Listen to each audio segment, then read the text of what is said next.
नमस्कार दोस्तों, मैं एडवोकेट प्रभाकर पांडे अपने इस यूट्यूब चैनल पे आप लोगों का स्वागत करता हूँ।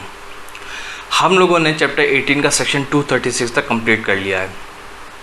अब ट्रायल कोर्ट सेशन में सिर्फ और सिर्फ एक आखिरी सेक्शन बचा है, सेक्शन 237। आज हम अपने इस वीडियो में इसी सेक्शन को कवर करेंगे। सेक्शन 237 जो है एक प्रोसीजर ले डाउन करता है। सेक्शन 199 सब सेक्शन 2 में अगर किसी व्यक्ति ने जो ऑफेंस कमिट किया है तो उसका जो प्रोसीजर है वो सेक्शन 237 बताता है। लेकिन इस प्रोसीजर को समझने से पहले हम लोग सेक्शन 199 सब सेक्शन 2 को समझते हैं। देखिए, सेक्शन 199 सब सेक्शन 2 इस बात को कहता है कि जहाँ पे एक पर्सन ने एक ऑफेंस कमिट किया है और वो जो ऑफेंस है वो आईपीसी के इंडियन पिनल कोड के चैप्टर 21 के अंदर आता है और उसने जो ऑफेंस कमिट किया वो कमिट किया है किसी प्रेसिडेंट के अगेंस्ट या फिर वाइस प्रेसिडेंट के अगेंस्ट या फिर किसी स्टेट के गवर्नर के अगेंस्ट या फिर किसी यूनियन टेरिटरी के एडमिनिस्ट्रेटर के अगेंस्ट या फिर किसी मिनिस्टर के अगेंस्ट। अब वो मिनिस्टर यूनियन का भी हो सकता है, स्टेट का भी हो सकता है, यूनियन टेरिटरी का भी हो सकता है। या फिर उसने जो ऑफेंस कमिट किया वो किसी पब्लिक सर्वेंट के अगेंस्ट कमिट किया और वो जो पब्लिक सर्वेंट है वो चाहे यूनियन का हो चाहे वो स्टेट का हो, और उसको जो ड्यूटी दी गई थी, यूनियन या फिर स्टेट ने जो उसको ड्यूटी दी थी, उस ड्यूटी को डिस्चार्ज करते वक्त अब अगर कोई पर्सन ऑफेंस कमिट करता है तो ये सेक्शन 199 सब सेक्शन 2 इस बात को कहता है कि जो सेशन कोर्ट है वो डायरेक्टली कॉग्निजेंस लेगा। देखिए, सेक्शन 193 जब हम पढ़ेंगे, जब मैं आप लोगों को एक्सप्लेन करूंगा तो हम लोग इस चीज़ को देखेंगे कि सेशन कोर्ट कभी भी डायरेक्टली कॉग्निजेंस नहीं लेता। सेशन कोर्ट सिर्फ वो सिर्फ उन केसेस को ट्राई करता है जिन केसेस को कमिटल के थ्रू, यानी कि by way of committal, section 209 या सेक्शन 323 के अंदर जब मजिस्ट्रेट उस केस को कमिट करता है सेशन कोर्ट के पास तो सेशन कोर्ट उस केस का कॉग्निजेंस लेता है और केस को ट्राई करता है। लेकिन ये सेक्शन 199 सब सेक्शन 2 इस बात को कहता है कि यहाँ पे अगर कोई ऑफेंस कमिट किया है तो सेशन कोर्ट डायरेक्टली कॉग्निजेंस लेगा। बस एक पब्लिक प्रोसिक्यूटर एक एप्लीकेशन रखेगा कोर्ट में और कोर्ट उसी एप्लीकेशन पे जो कॉग्निजेंस ले लेगा। तो ये बहुत ही अच्छा एग्जाम्पल है। कभी अगर आपसे कोई ये बात पूछे कि क्या सेशन कोर्ट डायरेक्टली कॉग्निजेंस ले सकता है, किसी इंटरव्यू में पूछ ले, तो सेक्शन 199 सब सेक्शन 2 याद रखिएगा।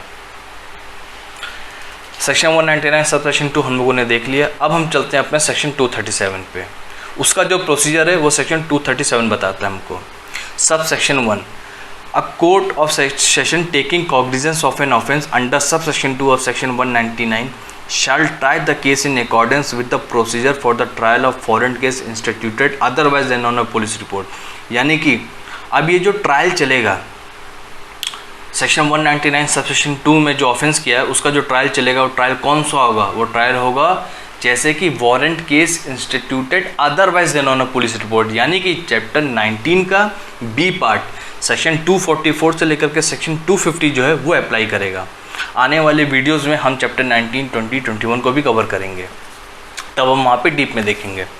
तो सब सेक्शन 1 सिर्फ इतनी सी बात कहता है। इसका प्रोवाइजो इस बात को कहता है कि अब वो जो पर्सन है उसका जो एग्जामिनेशन है हम प्रोसिक्यूशन के विटनेस की तरह उसका एग्जामिनेशन करेंगे। सिर्फ इतनी सी बात कहता है। अब हम चलते हैं सब सेक्शन 2 पे। सब सेक्शन 2 इस बात को कहता है कि अगर पार्टीज चाहें तो कोर्ट के परमिशन से वो उस ट्रायल को जो है कैमरा ट्रायल में चला सकते हैं। यानी कि कैमरा ट्रायल किसको कहते हैं? देखिए, नॉर्मली कभी भी अगर आप कोर्ट विज़िट करेंगे, जैसे हम लोग कोर्ट में जाते हैं, या अगर आप नॉर्मल कोई पर्सन भी जाना चाहता है कोर्ट में तो कोई रिस्ट्रिक्शन नहीं रहता, आप जा कर के किसी भी कोर्ट में प्रोसीडिंग को सुन सकते हैं। लेकिन कुछ केसेस ऐसे होते हैं जो बड़े सेंसिटिव होते हैं, वहाँ पे सिर्फ और सिर्फ पार्टीज़ होती हैं। उस कोर्ट के अंदर पार्टीज़ होती हैं, उन पार्टीज़ के जो एडवोकेट्स हैं, प्लीडर्स हैं, वो होते हैं, विटनेसेस होते हैं। उस केस से रिलेटेड जो लोग हैं सिर्फ वही लोग कोर्ट के अंदर प्रेजेंट रहते हैं। अब ऐसे जो ट्रायल चलते हैं हम उन्हें कैमरा ट्रायल कहते हैं। जैसा सेक्शन 375 रेप के जो केसेस होते हैं वो कैमरा ट्रायल में चलाए जाते हैं। तो सब सेक्शन 2 सिर्फ इतनी सी बात कहता है। अब हम चलते हैं अपने सब सेक्शन 3 पे। सब सेक्शन 3 सिर्फ इतनी सी बात कहता है। मैं आपको इलस्ट्रेशन से समझाना चाहता हूँ कि अब सपोज करिए ए ने ये एलिगेशन लगाया था कि बी ने एक ऑफेंस कमिट किया है। वो ऑफेंस चैप्टर 21 ऑफ आईपीसी के अंदर कमिट किया है बी ने ऑफेंस। अब कोर्ट ने बी को डिस्चार्ज कर दिया या फिर एक्विट कर दिया और कोर्ट को ये लगता है कि ए ने जो एलिगेशंस लगाए थे, जो एक्यूजेशन बी पे लगाए थे, उन एलिगेशंस के पीछे कोई वैलिड ग्राउंड नहीं है, यानी कि वो जो एलिगेशन है उसके पीछे कोई बेस नहीं है, वो एक बेसलेस एलिगेशन था, सिर्फ उसे परेशान करने के लिए एलिगेशन लगाया गया था। तो ऐसे केस में कोर्ट जो है वो ए को बोलेगा कि अब कोर्ट ए को शो कॉज नोटिस भेजेगा और ए से जवाब मांगेगा कि आप बी को कंपनसेशन क्यों नहीं देंगे, यानी कि आपको बी को कंपनसेशन देना है और अब आप ये साबित करिए कि आप बी को कंपनसेशन क्यों नहीं देंगे, यानी कि अपने उस एक्यूजेशंस को, उस एलिगेशंस को जो आपने लगाए थे, अब आप उनको प्रूफ करिए, उसके पीछे के ग्राउंड को प्रूफ करिए। तो सबसेक्शन 3 जो है सिर्फ इतनी सी बात कहता है। हाँ, एक चीज़ हो, यहाँ पे एक एक्सेप्शन ये है कि अगर ये ए जो है, अगर प्रेसिडेंट है, वाइस प्रेसिडेंट है, किसी स्टेट का गवर्नर है या किसी यूनियन टेरिटरी का एडमिनिस्ट्रेटर है, तो ऐसे केस में जो कोर्ट है वो शो कॉज नोटिस नहीं भेजेगा। आइए सबसेक्शन 3 को डायरेक्ट से समझते हैं।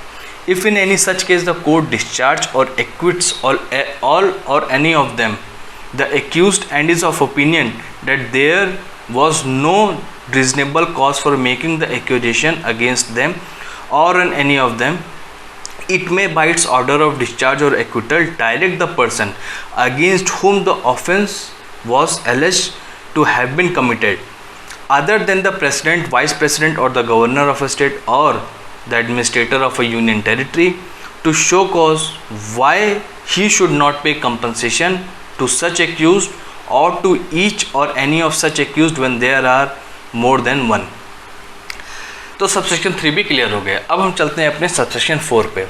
सबसेक्शन 4 इस बात को कहता है कि जहाँ पे ए को शो कॉज नोटिस भेजा गया, अब ए कोर्ट में आता है और ए जो है उस नोटिस के अगेंस्ट अब रिप्लाई देता है। वो उन ग्राउंड्स को बताता है कि मैंने इस वजह से जो है एक्यूजेशंस बी पे लगाए थे। अब अगर कोर्ट को ही लगता है कि जो ग्राउंड है इसके पीछे कुछ बेस है, सही ग्राउंड है, तो अब जो कोर्ट है फिर तो कोई बात नहीं, फिर तो कोर्ट छोड़ देगा। लेकिन अगर अभी भी कोर्ट सेटिस्फाइड नहीं होता तो अब कोर्ट ए को कहेगा कि आप 1000 रुपीज़ तक आप बी को जो है कंपनसेशन दीजिए। आप 1000 जो रुपीज़ है वो आपका प्रीलिम्स का क्वेश्चन है, इसको याद रखिएगा। अब हम सबसेक्शन 4 को हम लोग डायरेक्ट से भी बात देख लेते हैं। The court shell record and consider any such which may be shown by the person so directed and if it is satisfied that there was no reasonable cause for making the accusation, it may for reasons to be recorded make an order that compensation to such amount not exceeding 1000 rupees, mark कर लीजिएगा, prelims का question है, as it may determine be paid by such person to the accused or to each or any of them। अब हम चलते हैं अपने subsection 5 पे। सबसेक्शन 5 सिर्फ इतनी सी बात कहता है कि सबसेक्शन 4 में जो ए को कंपनसेशन बोला गया देने के लिए, हम उसको ऐसे कंसिडर करेंगे कि जैसे कि मजिस्ट्रेट ने एक फ़ाइन इम्पोज किया था ए पर, यानी कि उस कंपनसेशन को एज अ फाइन कंसिडर करेंगे, यानी ए ने बी को एक तरीके से फ़ाइन दिया है। सिर्फ इतनी सी बात है। Subsection 6, no person who has been directed to pay compensation under subsection 4 shall by reason of such order be exempted from any civil or criminal liability in respect of the complaint made under this section। Subsection 6 अब बहुत ही important बात कहता है कि subsection 4 में जहाँ ए को बोला गया कंपनसेशन देने के लिए बी को, तो अब ए कल को अगर बी चाहे ए पे किसी भी तरीके का कोई सिविल या क्रिमिनल एक्शन लेना, यानी कि किसी भी सिविल या क्रिमिनल कोई केस इंस्टीट्यूट करना चाहता है, तो अब ए जो है, ए अपने डिफेंस में ये बात नहीं बोल सकता कि मैंने तो पहले ही कंपनसेशन दे दिया है तो मैं इस चीज़ से एग्जेम्प्टेड हूँ। नहीं, ए को जो है, ए के ऊपर सिविल या क्रिमिनल जो केस है वो इंस्टीट्यूट हो सकता है। अब सबसेक्शन 6 का जो प्रोवाइजो है ये बड़ा मेन है। वो इस बात तो कहता है कि सपोज़ करिए ए के ऊपर एक सिविल केस इंस्टीट्यूट हो गया। देखिए जो कंपनसेशन है, कंपनसेशन का जो सब्जेक्ट मैटर है वो एक सिविल सब्जेक्ट मैटर है, तो बी हो सकता है कल को ए के ऊपर एक सिविल केस इंस्टीट्यूट करे कि जो ए ने एलिगेशंस लगाए थे उस एलिगेशंस की वजह से उसको काफ़ी मेंटल हैरेसमेंट हुआ है, तो उस मेंटल हैरेसमेंट के लिए उसको जो है एक कंपनसेशन चाहिए, तो बी हो सकता है ए के ऊपर एक सिविल केस इंस्टीट्यूट कर दे। तो अब जो डिस्ट्रिक्ट जज है उस केस को देखते वक्त ए ने जो पहले ही कंपनसेशन दिया था बी को वो अपने माइंड में रखेगा। अब जब वो नया कंपनसेशन जब कोई नया अमाउंट जब वो देगा, ए को बोलेगा देने के लिए, तो वो इस माइंड को रखेगा कि ए ने सबसेक्शन 4 में पहली अमाउंट दिया हुआ है, तो उस अमाउंट को जो डिस्ट्रिक्ट जज है वो कंसिडर करेगा। प्रोवाइजो सिर्फ इतनी सी बात कहता है, provided that any amount paid to an accused person under this section shall be taken into account in awarding compensation to such person in any subsequent civil suit relating to the same matter. यानी कि वो जो जज है वो उस amount को जो सबसेक्शन 4 में ऑलरेडी ए ने दिया हुआ है वो अपने दिमाग में रख करके कंपनसेशन अवार्ड करेगा जो प्रेजेंट सिविल सूट चल रहा है। सबसेक्शन 7 आपके प्रीलिम्स के लिए बहुत इंपॉर्टेंट, इस चीज़ को याद रखिएगा कि अब सबसेक्शन 4 में ए ने जो कंपनसेशन दिया है उस ऑर्डर के अगेंस्ट ए जो है वो अपील में जा सकता है हाई कोर्ट में। तो इस चीज़ को आप याद रखिएगा, प्रीलिम्स में पूछ लिया जाता है। अब हम लोग चलते हैं अपने सबसेक्शन 8 पे। सबसेक्शन 8 इस बात को कहता है, पहले सबसेक्शन 8 को डायरेक्ट से समझ लेते हैं, फिर मैं आपको एक्सप्लेन करता हूँ।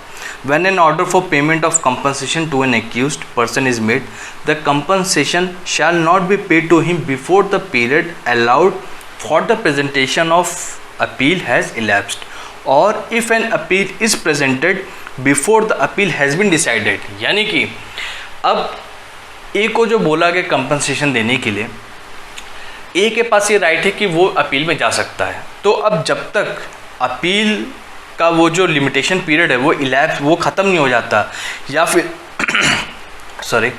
फिर अगर ए जो है वो अपील में चला गया है तो जब तक वो अपील डिसाइड नहीं हो जाता तब तक ए जो है बी को कंपनसेशन नहीं देगा।